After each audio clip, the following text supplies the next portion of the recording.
Spoilers for the Fontaine Archon quest ahead, you have been warned.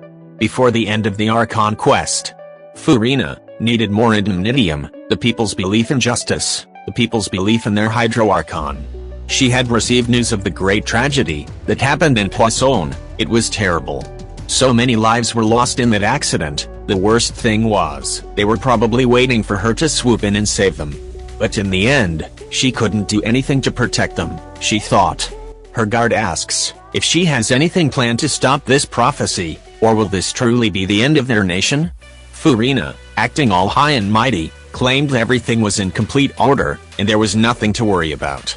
The plans of the divine just cannot be grasped by mere mortals, so fear not, she will stop the prophecy. After the guard left, she finally showed how she really felt. She was overcome with guilt. She thought everything would be fine, but clearly that wasn't the case. Soon, there were tears in her eyes. Not wanting to be seen by anyone, and break the immersion that she's in control, she decides to leave the palace.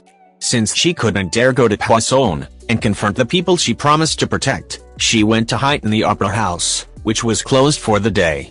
It was a peculiar sight, seeing the usually bright and bustling courtroom be so dull and empty.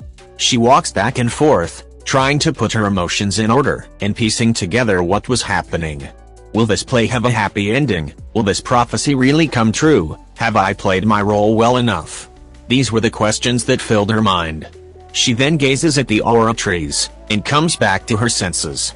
No, she shouldn't have these thoughts. She must keep acting as their Archon. She must keep playing her part. There's no room for uncertainty. She wipes off her tears, and holds her hand against the aura trees, regaining her composure. And then, after centuries of nothing, being kept in the dark for so long, Mirror Me sends her a message. It was not even a fraction of a second, but Furina was fully able to comprehend it. She needed a lot more indemnitium.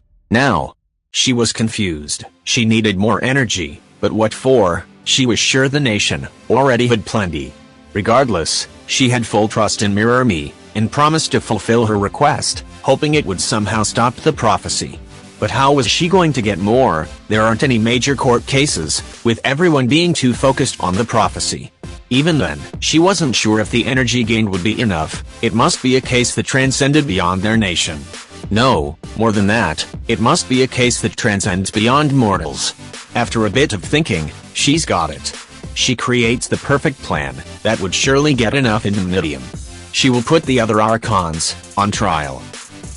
After doing intensive research about all the other Archons and what happened to their nation these past couple of years, she creates a court case for two of the Archons, the God of Eternity and the God of Wisdom. Was she scared that she was facing off against the divine? Absolutely. It wasn't just that she, a human, had to prove the gods were guilty, but also prove to actual Archons that she was an Archon herself, when it was just an act. Secondarily, she wasn't confident at all that she would win her trials, as she didn't have the time to fully research one, let alone two of them. Even Nouvellette told her not to go through with it, but she persisted, despite knowing her accusations didn't have much basis. She had no choice. If she was going to save Fontaine, she had to take this risk now. She needed to trust Mirror Me. The illustrious day finally arrives. As expected, the courtroom is packed with so many people, all from various nations. She would surely gather enough energy, she thought, while looking through the crowd. A bard from Mondstadt caught her attention, who was sitting next to a consultant from a funeral parlor in Liyue. What an odd pair, she thought, thinking they somehow seemed familiar. Nouvellette announces that the court is now in session. The Archons stare at her, examining her every movement, while the crowd glares judgingly. Furina is not fazed by this pressure, and continues her facade like usual, giving a warming welcome to their guests, who had dared to accept her invitation. She gives one final warning, that they can still back out, and just admit they're guilty. But they both persisted, they did nothing wrong. She then claims that the Electro Archon is guilty of harming your nation, and almost causing them doom. Let the battle begin. The Hydro Archon brings forth evidence that Raiden's actions in the past have severely limited the freedom of her people, and her misguided decisions nearly led her nation to catastrophe. She says The vision decree has led to the confiscation of visions, the very essence of an individual's will. This act has caused immeasurable suffering among her people, ruining their ambitions, and casting a shadow of fear across the nation. Furthermore, she closed off her nation, and implemented strict laws that diminish the freedom of her people. These actions, done under the guise of eternity, have in fact just oppressed her own citizens, and have dealt no benefit. The Electro Archon objects. The vision decree may have its downsides, but what she may not understand is that people have far more to lose chasing their dreams. She states that no one will lose their life having their vision taken away, but rather, those who have lost their lives insist on pursuing their own aspirations. She implemented this decree with the intention of preserving eternity and preventing conflicts. The confiscation of visions was a necessary measure for the greater good of the nation. Furina then presents evidence that Raiden was deceived by the Fatui, an organization with its own agenda. If not for the intervention of the Traveler and the citizens of her nation, her beloved, or so we were led to believe, Inazuma would have faced dire consequences. Raiden objects again, saying she was fully aware of their involvement, but tacitly approved of the decree regardless. She further specified her point, that she believed the individual ambition visions represented would only cause loss and suffering, and was incompatible with her ideal of eternity. She didn't see anything wrong with it, even if they did have a different agenda. Raiden then questions the God of Justice for not understanding her beliefs the first time. Surely, a fellow Archon would be able to comprehend the plans and faith of another Archon. Perhaps she isn't as great as she presents to be, she murmured. Furina just laughs and declares she was just testing the audience. She fully understood her plans and figured that mere mortals could not, so she wanted to see for herself if they would be on her side. She then calls an adjournment and requests to take on the Dendro Archon next. She figured the Electro Archon would need some time to recuperate and organize her thoughts, stating that she wanted to face her in her top performance. Venti asks the young man next to him about the intriguing justice system of Fontaine. The guy then explains how the opera house works, the indemnitium, and the aura trees. He even talks about Fontaine prophecies. The bard starts to think, piecing together the real purpose of the trial. After this short break, the trial begins again. The God of Justice claims that the Dendro Archon is guilty for destroying a revolutionary invention that could have drastically helped Tevat, the Akasha system. She discloses that for those who do not know, the Akasha system is a device capable of granting the user any sort of knowledge they desire to have, as long as they have the required credentials. This device drastically helped the people of Sumeru, and is a big reason why the nation is known as the most educated region, the land of wisdom. This device could have revolutionized Tevat and improved the lives of everyone, but now, that can no longer happen. She says, it is because the Dendro Archon shut down the Akasha, gaining rid of the progressive future we could have had. Nahida calmly objects. Prolonged use of the system carries great risks, that's why she got rid of the Dendronosis. It had fulfilled its purpose, and she deemed it not beneficial for her people's well-being. The knowledge from the system asserts itself as true to the user, and is difficult to forget, which makes it hard to correct if the knowledge turns out to be wrong. She adds that excessive use of the device diminishes one's ability to think.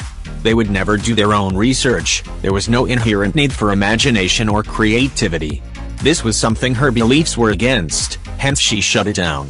Nahida thinks that the God of Justice should have comprehended her reasons for getting rid of it from a mile away, despite it seeming like a bad decision. She begins to wonder if the Hydro Archon has any ulterior motives, and tries to read her mind. Furina explains that she just lacked the necessary information at the current moment, and apologizes for the misunderstanding. It was clear to her now what her motivations were, but nevertheless, she still had a rebuttal. She stalls for as long as she can, but she dreaded giving another argument against the literal God of Wisdom. Luckily, a man in a brown suit stands up from the crowd. He apologizes for the intervention, but as someone who is an expert in technology and knowledge, he would like to give his 2 cents. Nouvelette tells him to sit down, but Furina tells him it's absolutely fine, no problems here, and allows him to speak. Zhongli then goes to the stands.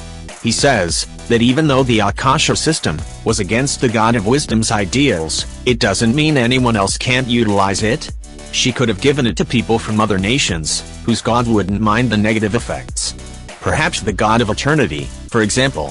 Furthermore, the centuries of knowledge found in the Akasha might never be recovered again, or at least be very hard to access, for people who want to learn more. The Hydro Archon doubled down on what Zhongli said, and acted like she was going to say the same thing, being almighty. Al-Haytham, who watched from the audience, expected another objection from Nahida, but was surprised to see her just stay quiet, saying she has no more objections. Someone from the audience stands again, wanting to give his opinion regarding Raiden, as he is from Mondstadt. He claims that Mondstadt, being the nation of freedom, has opposing beliefs to Inazuma, the nation of eternity. Neuvillette also tells him to sit down, saying this is wildly inappropriate, but again, Furina says he can continue, overruling his judgment. Venti claims she was inside her plane for the entire time. There was no way she considered her citizens' opinion in the creation of the decree, since she couldn't even talk to them. Only when she came out of her solitude did she see what the people wanted, and even realized herself the faults in her beliefs. He then winks at Raiden. Precisely, the Hydro Archon said. She adds that it is true she did all of it for the sake of eternity. She is still guilty of implementing laws without sufficient consideration for the rights and well-being of her people. Raiden stayed quiet, Furina noticing her change in demeanor, from serious and strict to more understanding. It was the same for Nahida. Was she seriously stumping literal Archons? She proudly thought to herself. This gave Furina her much-needed confidence, increasing her passion and charisma tenfold. She continued to blabber on about the Archons, their faults, and their mistakes, seeking to judge all other gods. She talked about how the Anemo Archon was guilty of abandoning his people. The Geo Archon was guilty of failing to protect his nation, twice. The audience was on her side, cheering her on, as there were no objections at all from the other side. The people fully believed in the Hydro Archon, in her justice. She is about to end the trial, requesting for Neuvillette and the Oratrices to give their final verdict. The people in the opposing stands look at each other and nod their heads, while Nahida is hesitant. They know what's happening. Like they mentioned, only an Archon would know the plans and will of a fellow Archon. Raiden says to Neuvillette, this trial isn't over yet, despite his annoyance. Raiden declares that even the Hydro Archon is guilty, claiming she is a fraud. She isn't even divine, just a human. Furina was stunned by their accusation. She thought she was in the clear. She thought she already won. This broke her facade, but she continued to act like she didn't know what they were talking about. Nahida claims that during this entire trial, neither she nor the Electro Archon felt that she was a god at all, just someone cursed. They then asked her to show off any powers, but she couldn't. Venti says that he heard about primordial seawater that can dissolve any human from fronting. He requests for a tub of seawater, but Nahida purposely dilutes it, knowing what she will do. She touches it, and feels the side effects. I got too carried away, now my secret is exposed. I failed. She cries in her mind. Nahida gives a sigh of relief. The audience gasps by this revelation. Their Archon has been deceiving them all this time, and they were none the wiser. This breaks the people's trust, and they feel betrayed. Everyone is now against Furina, as the Oratrices makes its final judgments for all the verdicts today. The four Archons then begin to leave, having finished their tasks. The God of Wisdom reveals that she was tricked into thinking Furina was an actual god. She read her mind, and it was indeed a mind of an Archon. But now she realized her acting even goes beyond what just the people see. According to the judgment of the Oratrices, the Anemo Archon is not guilty. The Geo Archon is not guilty. The Electro Archon is not guilty. The Dendro Archon is not guilty. The Hydro Archon, guilty. To be punished via the death sentence. The Archon quest would then go on like usual, giving the dragon sovereign powers back, and leaving Furina weeping on her throne as the nation floods. Only to realize that she had succeeded. The end.